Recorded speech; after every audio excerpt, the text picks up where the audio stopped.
नमस्कार, आज हम डिस्कस करेंगे गिरिराज पत्रिका जो कि हिमाचल प्रदेश की साप्ताहिक पत्रिका। देखिए, गिरिराज पत्रिका डिस्कस करेंगे, हिमाचल प्रदेश की साप्ताहिक पत्रिका है। सितंबर 2024 का गिरिराज पत्रिका का ये हमारा थर्ड पार्ट जो है वो है, और इससे पहले सितंबर के 2 पार्ट प्रीवियस जितने भी मंथ हुए हैं उन सबको हम डिस्कस कर चुके हैं।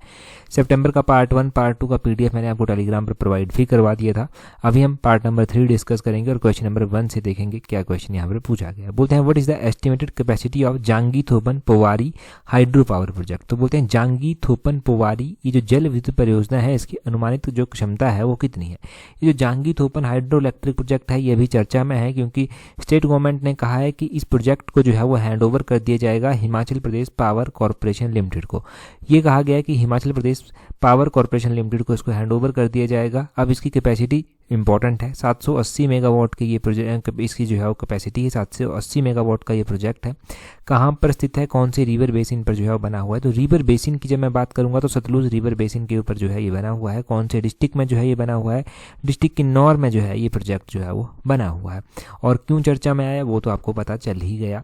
इसके अलावा और भी कुछ ऐसी परियोजनाएं हैं जो कि एग्जाम पॉइंट ऑफ व्यू से जिनकी कैपेसिटी बहुत ज़्यादा इंपॉर्टेंट है। बार बार कैपेसिटी के ऊपर फोकस इसलिए किया जाता है क्योंकि स्पेसिफिक रूप से उनकी कैपेसिटी जो है वो मेंशन की जाती है। जैसे कि सावड़ा कुड्डू परियोजना हो गई। ये जो सावड़ा कुड्डू परियोजना है ये 111 मेगावाट की जो है वो परियोजना है। सोंगटोंग कड़छम परियोजना हो गई। सोंगटोंग कड़छम परियोजना जो है ये 450 मेगावाट की परियोजना है। Renuka ji hydro electric project है। जो रेणुका जी परियोजना है वो 40 मेगावाट की जो है वो परियोजना है और इम्पोर्टेंट परियोजना है रेणुका जी परियोजना। रेणुका जी परियोजना जो है ये कहाँ पर स्थित है वो तो आपको पता ही है, रेणुका डिस्ट्रिक्ट सिरमौर में पड़ता है, तो वहीं पर जो है ये स्थित है। इसके अलावा थाना पलाव परियोजना है। थाना पलाव परियोजना जो है वो 191 मेगावाट की 191 मेगावाट की ये परियोजना है। जिस्पा डैम परियोजना है। जिस्पा डैम परियोजना जो है वो 300 मेगावाट की परियोजना है। और त्रिवेणी महादेव परियोजना है जो कि 72 मेगावाट की जो है वो परियोजना है। तो इन सभी परियोजनाओं को ध्यान रखना, इनकी कैपेसिटी कितनी है वो भी ध्यान रखना। यहाँ पर हमने स्टार्टिंग में ही कॉन्टेक्स्ट पढ़ा था कि इसको जो है वो हैंड ओवर कर दिया जाएगा Himachal Pradesh power corporation limited को। तो क्वेश्चन पूछने वाला ये भी क्वेश्चन पूछ सकता है कि Himachal Pradesh power corporation limited की स्थापना जो है वो कब की गई थी, इसको कब एस्टेबलाइज किया गया था। तो इसको 2006 में जो था वो एस्टेबलाइज किया गया था। एग्जैक्टली बात करें तो दिसंबर महीने की 2006 को जो है वो इसको ऐड किया गया। दिसंबर 2006 को जो था वो इसको एस्टेबलाइज किया गया था। और कौन से एक्ट के तहत जो है वो इसको एस्टेबलाइज किया गया था, तो कंपनीज एक्ट था। कंपनीज एक्ट 1956 का था जिसके तहत इसको एस्टेबलाइज जो था वो किया गया था। तो ये भी ध्यान रखना है कि इस एक्ट के तहत इसको एस्टेबलाइज किया गया, कब इसको एस्टेबलाइज किया गया। ठीक है, ये क्वेश्चन भी इंपॉर्टेंट हो गया। अगला क्वेश्चन देखिए क्या बोलते हैं। बोलते हैं under Mukhyamantri Shagun Yojana scheme how much marriage grant is provided for marriage of a girl belong to BPL family. क्यों ये गिरिराज पत्रिका में आया वो भी हम देखेंगे और जानेंगे कि सगुन योजना के तहत जो है वो BPL परिवार की लड़कियों को शादी के लिए कितनी राशि जो है वो दी जाती है। देखो, गिरिराज पत्रिका में ये इसलिए आया क्योंकि एक स्पेसिफिक रूप से एक आर्टिकल आया था जिसमें ये बात की गई थी कि सगुन योजना के तहत कितना लाभ जो है वो मिला है, मतलब वो आंकड़ा दिया गया था जो कि इम्पोर्टेंट नहीं है। अब देखो, इस योजना के तहत जो है वो कितना जो है वो अनुदान दिया जाता है, कितना जो है वो यहाँ पर ग्रांट दी जाती है। तो 31,000 रुपया दिया जाता है। ऑप्शन ए जो है वो सही आंसर हो जाएगा। थोड़ा सा देख लीजिए यहाँ पर ये जो मुख्यमंत्री सगुन योजना है इसमें मैरिज के लिए जो ग्रांट दी जाती है वो 31,000 रुपया दी जाती है। जो कि BPL फैमिली से बिलोंग करते हैं उनको ये अनुदान जो है वो दिया जाता है। इसमें क्या कोई एज भी रखी गई है, एज इसमें 18 ईयर्स रखी गई है। 18 वर्ष से अधिक जो हिमाचल के निवासी हैं, लड़कियां होंगी वो, उनको जो है ये मिल जाएगा। एक तो 18 ईयर्स का क्राइटेरिया है, दूसरा BPL का क्राइटेरिया जो है वो यहाँ पर लगाया गया है। अब तो आपको ये भी पता होना चाहिए कि हिमाचल प्रदेश में जो मैरिज के लिए एज है उसको जो है बढ़ा दिया गया है। 18 से 21 करने का प्रस्ताव जो है उसको रखा गया है। तो 18 से 21 वाला ये क्वेश्चन भी इंपॉर्टेंट हो जाता है। ठीक है जी, तो ये 18 से 21 हो गया, सगुन योजना के बारे में हो गया। ये इंपॉर्टेंट फैक्ट यहाँ से पता होने चाहिए। अगला क्वेश्चन देखिए। अगले क्वेश्चन में क्या बोलते हैं। बोलते हैं सैर festival is celebrated in Himachal Pradesh on. तो बोलते हैं कि सैर मेला हिमाचल प्रदेश में मनाया जाता है, परंतु कब ये मेला जो है वो मनाया जाता है। अभी सैर फेस्टिवल मनाया गया तभी चर्चा में आया, तो इसको हम डिस्कस करेंगे कि सैर मेला जो है वो कब जो है वो मनाया जाता है। थोड़ा डिटेल से देखेंगे। देखो, सैर एक इंपॉर्टेंट मेला है और ये जो है वो 1 असौज को जो है मनाया जाता है। असौज महीने की 1 तारीख को ये मनाया जाता है। 1 असौज को ये मनाया जाता है। एक तरह से देखें तो सितंबर महीने में जो है ये मेला आ जाता है। सितंबर में भी आप इस तरह कहेंगे मिड ऑफ सितंबर ही जो है ये आता है। और साथ में आपने ध्यान रखना है कि पहाड़ों में इस मेले को जो है वो बड़ा दिन कहकर भी जो है वो संबोधित करते हैं। बड़ा दिन भी जो है वो कुछ एक इलाकों में, कुछ एक क्षेत्रों में जो है उसको कहा जाता है। और इम्पोर्टेंट है, एक स्टेट लेवल का ही दर्जा इसको दिया गया है। और अगर हम बात करते हैं यहाँ पर कुछ एक डिस्ट्रिक्ट्स की, तो कुछ एक डिस्ट्रिक्ट्स में लोकल हॉलीडे भी होती है, जो इतना इंपॉर्टेंट तो नहीं है, परंतु फिर भी नॉलेज पॉइंट ऑफ व्यू से पता होना चाहिए।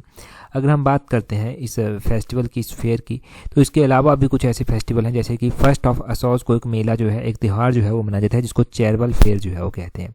ये जो चेरवल फेयर है ये फर्स्ट ऑफ असौज को जो है वो मनाया जाता है। इसको पृथ्वी पूजा भी जो है वो कहते हैं। चेरवल में आपने ध्यान रखना है, किसान अपने खेतों में जो है वो एक महीने तक जो है वो जो बैल उनके होते हैं उनको नहीं जोतते जो है वो है। सावन महीने की बात हुई तो सेकंड संडे ऑफ सावन मंथ को जो है वो एक मेला स्टार्ट होता है। इंटरनेशनल लेवल का मेला है, इसको मिंजर मेला जो है वो कहते हैं। वो सेकंड संडे ऑफ सावन मंथ को जो है वो स्टार्ट हो जाता है।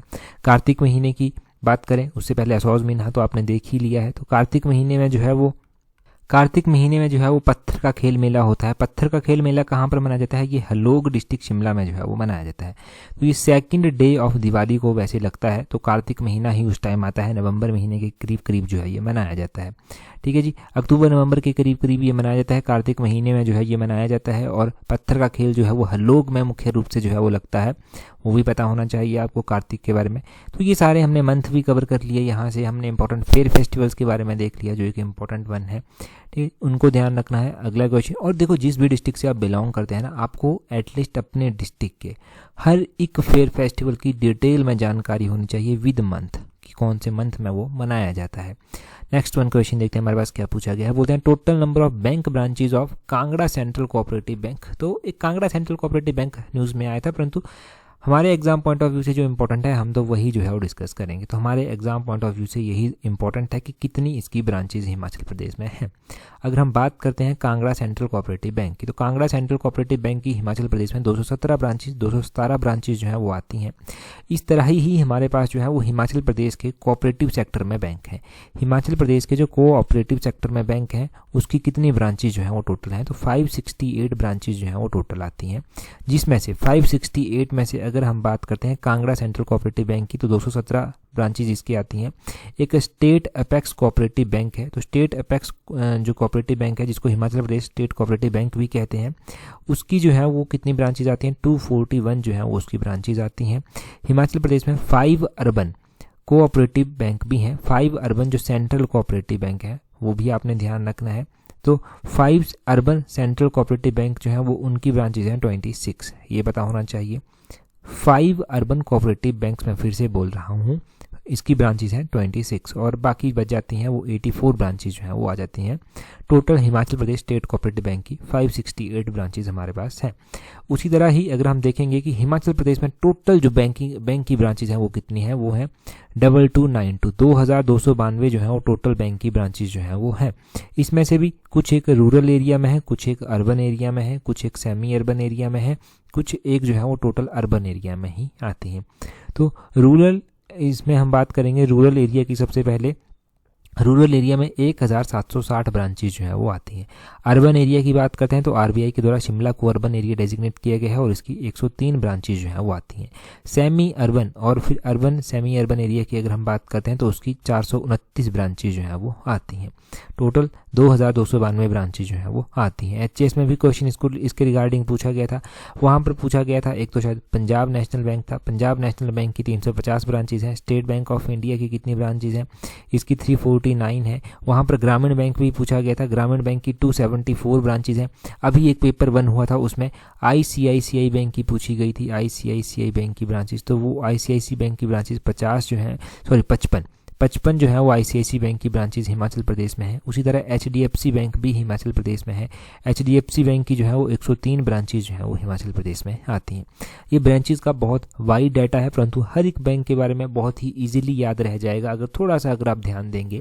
कहीं ना कहीं से रिलेट ये चीज़ें हो जाएंगी आपके साथ। अगला क्वेश्चन देखिए, बोलते हैं Renuka lake in Sirmaur district of Himachal Pradesh situated at an altitude of. तो गिरिराज पत्रिका में क्यों रेणुका लेक आई, इसके ऊपर पूरा एक आर्टिकल जो था वो दिया गया था। इसके ऊपर पूरा एक आर्टिकल दिया गया था, जहाँ वहाँ से एक तो हमारे पास इंपॉर्टेंट पॉइंट गिरिराज पत्रिका में तो नहीं दिया गया था ये कि कितने एल्टीट्यूड पर है, परंतु हमारे पास यही एग्जाम पॉइंट ऑफ व्यू से इंपॉर्टेंट बनता है। देखो माता रेणुका जो थी ना, उनके बारे में आपको पता ही है, अगर नहीं भी पता है तो उनके बारे में थोड़ा सा हम बात कर लेते हैं, फिर हम एल्टीट्यूड भी देख लेंगे। माता रेणुका जी, इनके जो पति थे उनका नाम था ऋषि जगदंगनी। ये जो है वो ऋषि जगदंगनी थे, और माता रेणुका के पुत्र जो थे उनका नाम था परशुराम।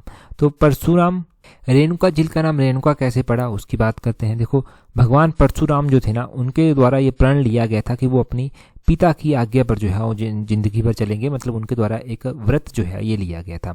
अब एक बार क्या होता है, जो रेणुका माता है वो जो है वो तालाब में स्नान करने जाती हैं। काफ़ी टाइम हो गया उनको, वो स्नान कर कर वापस नहीं लौटती हैं। और ऋषि जगदंगनी जो था ना, वो थोड़े से क्रोधित स्वभाव के व्यक्ति थे, थोड़े से क्रोधित स्वभाव के ऋषि थे। उनको क्रोध आ गया, उन्होंने अपना आपा खो दिया, और जगदंगनी ने जो था वो परशुराम को आज्ञा दी कि अपनी माँ का सिर काट कर जो है वो ले आओ। पिता की आज्ञा मानने के लिए जो है वो परशुराम चले गए। परशुराम तालाब पर पहुंचे, वहां पर माँ थी। परशुराम ने अपना फरसा चलाया और अपने फरसे से जो है वो माँ का सर काट दिया। अब वो माँ का सर लेकर पिता के सामने जो है वो पहुंच गए। जगदंगनी ऋषि जो थे उनका क्रोध भी उतने देख कर जो है वो शांत हो गया, परंतु क्रोध तो शांत हुआ ही हुआ, उनको पछतावा भी होने लगा कि उनके द्वारा कुछ गलत कदम जो है वो उठा लिया गया है। अब उन्होंने अपने पुत्र परशुराम को जो है वो गले से लगाया और बोले कि बेटा देखो, मैं तेरी इस पितृभक्ति से जो है वो बहुत ही ज़्यादा प्रभावित हूँ, आज तू जो चाहे वो मांग ले। तो परशुराम ने जो है वो अपनी माँ को वापस लौटाने का जो है वो उनसे एक वर मांग लिया। अब उनसे मांगा गया कि भाई उनकी माँ को जीवित कर दिया जाए। तो ऋषि जगदंगनी जो है वो उन्होंने अपने तप बल से जो है वो परशुराम की माँ, या यूं कहिए अपनी धर्मपत्नी रेणुका जो है वो पुनर्जीवित कर दिया। और उसका रेणुका भी जो है वो जीवन भर जो है वो ऋषि जगदंगनी की सेवा में लगी रही, और परशुराम को जो है वो एक ममता की छाया जो है वो देती रही।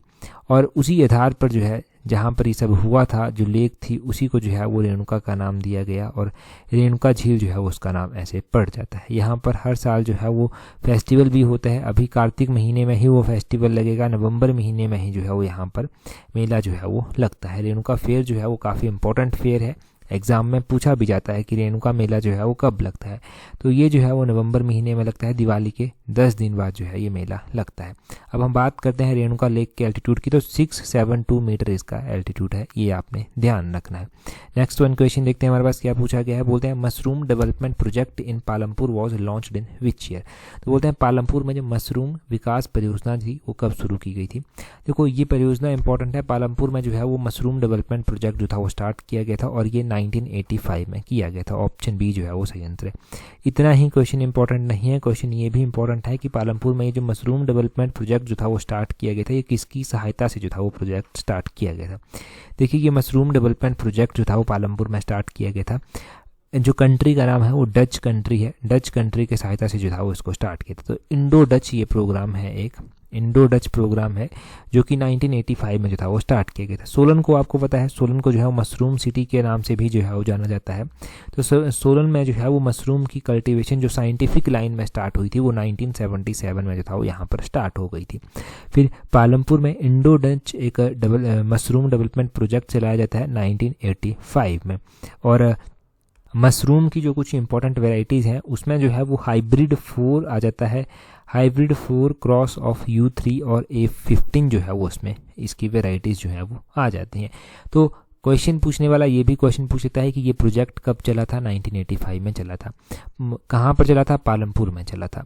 किसकी सहायता से चला था? तो डच की सहायता से चला था। ये इंडो डच एक प्रोग्राम था। और क्वेश्चन ये भी बन सकता है कि किस डिस्ट्रिक्ट को जो है वो मशरूम डिस्ट्रिक्ट कहते हैं। सोलन डिस्ट्रिक्ट को जो है वो मशरूम डिस्ट्रिक्ट कहते हैं। सोलन में जो साइंटिफिक लाइंस पर मशरूम की कल्टीवेशन स्टार्ट हुई थी वो कब हुई थी? वो 1977 को जो था वो हुई थी। वो आपने ध्यान रखना है। तो ये सारे इंपॉर्टेंट पॉइंट है, मोस्ट इंपॉर्टेंट पॉइंट है, इनको ध्यान रखें। अगला क्वेश्चन देखिए, बोलते हैं क्या? बोलते हैं at which place in Kangra did Babar establish a post in 1525। तो बोलते हैं 1525 में बाबर ने जो था वो कांगड़ा में किस स्थान पर एक चौकी स्थापित की थी। देखो पहाड़ों पर जो था वो अलग अलग अटैक होते रहे, अलग अलग मुगलों ने भी जो था वो अलग अलग तरह से यहाँ पर अपना वर्चस्व स्टेबलाइज करना चाहा, परंतु कुछ कामयाब भी नहीं रहे उतने अच्छे ढंग से। परंतु बाबर के द्वारा जो था वो, बाबर के द्वारा मल्लौट में जो था वो, ऑप्शन बी सही आंसर हो जाएगा, मल्लौट में जो था वो अपनी एक चौकी जो था वो स्थापित की गई थी। लगभग 1525 के आसपास यहाँ पर एक चौकी जो था ये स्थापित की गई थी। वैसे हमें देखने को मिलता है कि बैटल ऑफ पानीपत जो होती है वो 1526 में जो है वो होती है उसके बाद। और कांगड़ा किले को लेकर मुगलों में हमें अकबर का मेंशन देखने को मिलता है। 1572 में अकबर के द्वारा खान जहान हुसैन कुली खान की अध्यक्षता में जो था वो आर्मी यहाँ पर सेंड की गई थी कांगड़ा पर, और उस आर्मी ने जिन भी इलाकों को अपने अधीन लिया था वो इलाके जो था वो बाद में चलकर बिरबल को जागीर के रूप में जो था वो दे दिए गए थे। वो आपने ध्यान रखना है। आपने ये भी ध्यान रखना है कि जो शेर शाह सूरी था, शेर शाह सूरी का जनरल था खवास खान को भी जो था वो कांगड़ा की पहाड़ियों पर जो था वो कंट्रोल करने के लिए भेजा गया था। तो शेर शाह सूरी ने खवास खान को भेजा था, वो आप ध्यान रखें। हमें देखने को मिलता है कि 1620 में नवाब अली खान को जो है वो गवर्नर अपॉइंट किया जाता है कांगड़ा फोर्ट का। 1620 में नवाब अली खान को अपॉइंट किया जाता है। दूसरी ओर हमें ये भी देखने को मिलता है कि कांगड़ा किला जो था, इसके लास्ट जो मुगल किलेदार थे वो थे सैफ अली खान जो था वो लास्ट मुगल किलेदार थे कांगड़ा किले का, और उनको 1740 में जो था वो अपॉइंट किया गया था। तो ये इंपॉर्टेंट डेट्स हैं, जिन डेट्स को जो है वो ध्यान रखना है। उन डेट्स के बेसिस पर भी क्वेश्चन जो है वो बन जाता है एग्जाम में। अच्छा, अगर पेपर 1 की तैयारी कर रहे हैं, अगर है कोई पेपर 1 आपका, तो टेस्ट सीरीज का लिंक नीचे डिस्क्रिप्शन बॉक्स कमेंट बॉक्स में दिया गया है।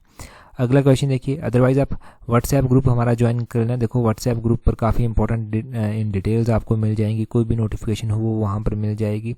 मतलब अगर टेलीग्राम पर कोई दिक्कत आती है, कुछ न्यूज़ चली थी पहले टेलीग्राम की, तो व्हाट्सएप का हमने बैकअप बनाया हुआ है, काफ़ी इंपॉर्टेंट है ये बैकअप, और व्हाट्सएप पर आप हमें ज्वाइन भी कर सकते हैं। नीचे डिस्क्रिप्शन बॉक्स कमेंट बॉक्स है, उसका लिंक मिल जाएगा। अदरवाइज आप हमें टेलीग्राम से भी उसका लिंक ले सकते हैं। आगे बोलते हैं who is the author of book पहाड़ी चित्रकला। तो ये किताब है पहाड़ी चित्रकला, बोलते हैं इस किताब के लेखक कौन है।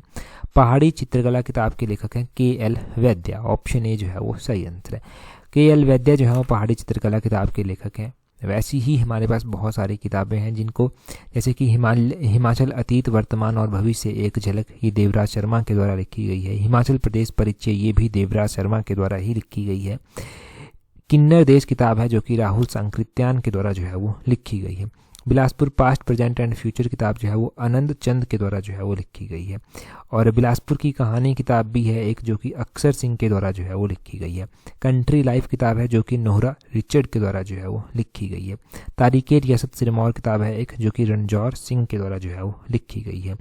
एक किताब है जिसका नाम बहुत इंपॉर्टेंट है, हिमालयज़ अबॉर्ड ऑफ लाइट किताब। हिमालयज़ अबॉर्ड ऑफ लाइट किताब जो है, ये किताब निकोलस रोरिक के द्वारा जो है वो लिखी गई है। History of Punjab hill state किताब जे हचीसन और वोगल के द्वारा जो है वो लिखी गई है। एक मुख्तसर तारीखे रियासत चंबा किताब है जो कि गरीब खान के द्वारा जो है वो लिखी गई है। प्राचीन हिमाचल किताब आपने जान लिया, प्राचीन हिमाचल किताब जो है वो एल.पी. पांडे के द्वारा जो है वो लिखी गई है। और पहाड़ी चित्रकला किताब जो है वो के.एल. वैद्या, इनका पूरा नाम भी ध्यान रखना है, किशोरी लाल वैद्य इनका पूरा नाम है। कई बार पूरा नाम भी एग्जाम में दे दिया जाता है, तो किशोरी लाल वैद्य इनका पूरा नाम है। एक किशोरी लाल वैद्य के द्वारा किताब लिखी गई है। तो ये किताबें आपने ध्यान रखनी है, किसके द्वारा लिखी गई हैं वो आपने ध्यान रखनी है, ठीक है जी। हिमाचल के मुख्यमंत्री रहे जैसे कि डॉक्टर यशवंत सिंह परमार हिमाचल के मुख्यमंत्री रहे, तो उनके द्वारा किताब लिखी गई। पॉलिएंड्री इन हिमालयस किताब उनके द्वारा लिखी गई, डॉक्टर यशवंत सिंह परमार के द्वारा। और एक और किताब उनके द्वारा लिखी गई, Himachal Pradesh its shape and state किताब, वो भी ध्यान रखनी है।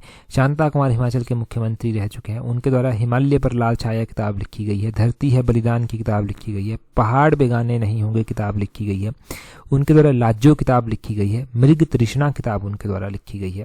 तो ये किताबें आपने ध्यान रखनी है किस किसके द्वारा जो है वो लिखी गई हैं, अलग अलग टाइम में लिखी गई हैं। अगला क्वेश्चन है, बोलते हैं यहाँ पर वन लाइनर क्वेश्चन, अब यहाँ पर चलते हैं।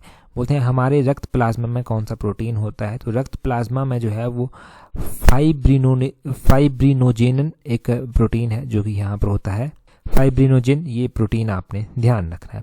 बोलते हैं सेंधा नमक का खनिज नाम क्या है। तो सेंधा नमक का जो खनिज नाम है इसका वो है हेलाइट, हेलाइट जो है वो इसको कहते हैं। ये क्वेश्चन इंपॉर्टेंट है और इस तरह के क्वेश्चन पूछे जाते हैं साइंस में, साइंस सेक्शन में पूछे जाते हैं क्वेश्चन। अगले क्वेश्चन में बोलते हैं गज उत्सव का आयोजन किस राज्य में जो है वो होता है। तो गज उत्सव असम में जो है वो मनाया जाता है। असम स्टेट में जो है ये गज उत्सव जो है वो धूमधाम से मनाया जाता है। आगे बोलते हैं हाल ही में किस राज्य की विधानसभा ने राज्य का नाम बदलने का संकल्प पारित किया है। तो देखो कुछ एक स्टेट्स होते हैं जो चाहते हैं कि उनका नाम बदल दिया जाए, तो उसके लिए प्रॉपर प्रोसेस है। तो एक स्टेट ऐसा है जिसने अभी जो है अपना नाम बदलने के लिए जो है वो एक संकल्प, एक अमेंडमेंट जो है वो की है, वो केरल स्टेट है।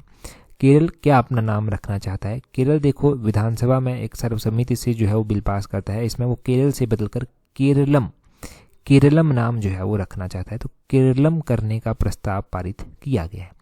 इंपॉर्टेंट है, केरल का नाम केरलम करने का प्रस्ताव जो है वो किया गया है। और अगर पारित हो गया ढंग से, प्रेसिडेंट की भी मंजूरी मिल जाती है लास्ट में, तो केरलम ये भी क्वेश्चन एग्जाम में डेफिनेटली बनेगा। आगे बोलते हैं देश में नए आपराधिक कानून जो आए थे वो किस तारीख से लागू हुए थे। जब ये लागू हुए थे तब उस टाइम ये चीज़ें याद रह जाती हैं, क्योंकि वो सराउंडिंग की बात होती है, याद हो जाती है। अब जैसे जैसे टाइम बीतता जाएगा तो ये क्वेश्चन जीके का क्वेश्चन बन जाएगा। करंट अफेयर का तो है ही है, परंतु फिर ये जीके का क्वेश्चन बन जाएगा, जनरल जीके में ये पूछा जाएगा। तो 1 जुलाई 2024 ईयर है, 1 जुलाई 2024 को जो है वो नए आपराधिक कानून जो है वो लागू हुए। तो ये 1 जुलाई 2024 से इंडिया में जो है वो नए आपराधिक कानून आए हैं। अगर इनके बारे में आपको नहीं पता ना, नए आपराधिक कानून के बारे में, तो मैं थोड़ा सा बता देता हूँ। जैसे कि पहले आईपीसी होता था, इंडियन पिनल कोड होता था 1860 का। 1860 का जो ये आईपीसी है, इसका नाम भारतीय न्याय संहिता जो है वो बन गया है। इसका नाम भारतीय न्याय संहिता बन गया है। पहले आपने सुना होगा सीआरपीसी होता था 1973 का। 1973 का ये सीआरपीसी होता था, इसको कोड ऑफ क्रिमिनल प्रोसीजर जो है वो कहते थे। अब इसका नाम रख दिया गया है भारतीय नागरिक सुरक्षा संहिता। भारतीय नागरिक सुरक्षा संहिता जो है वो इसका नाम अब पड़ गया है। पहले होता था Indian evidence act. Indian evidence act जो होता था वो 1872 का एक्ट होता था। अब इस इंडियन एविडेंस एक्ट का नाम भारतीय साक्ष्य अधिनियम जो है वो रख दिया गया है। भारतीय साक्ष्य अधिनियम अब इसको कहेंगे। तो ये जो है वो 3 कानून हैं, इनके नाम बदले गए हैं। 1 जुलाई 2024 से जो है ये नए नाम जो है वो इस तरह से पड़े हैं। अगला क्वेश्चन देखिए, बोलते हैं recently Nishad Kumar won which medal at the 2024 summer Paralympics at Paris. तो बोलते हैं निषाद कुमार ये हिमाचल से संबंध रखते हैं, ऊना जिले से संबंध रखते हैं। इनके द्वारा 2024 में ग्रीष्मकालीन जो पैरालंपिक्स हुए, इनमें कौन सा मेडल जो है वो जीता गया है, ये आप कमेंट करके बताएंगे। जो इससे पहले का सितंबर महीने का सेकंड पार्ट था, उसमें पहला ही क्वेश्चन हमने ये डिस्कस किया था। साथ में कमेंट करके बताएंगे ये कौन सी गेम से जो है वो संबंधित है, कौन सी गेम ये खेलते हैं जिसमें इनको ये मेडल जो है वो मिला है। साथ में ही टेलीग्राम पर अगर आपने हमें ज्वाइन नहीं किया है तो टेलीग्राम पर हमें ज्वाइन करने के लिए अपने टेलीग्राम से @allexam31 इस तरह से सर्च करना, आपको हमारा टेलीग्राम चैनल जो है वो मिल जाएगा। टेलीग्राम पर हमें ज्वाइन कर लीजिए अगर अभी तक नहीं किया है।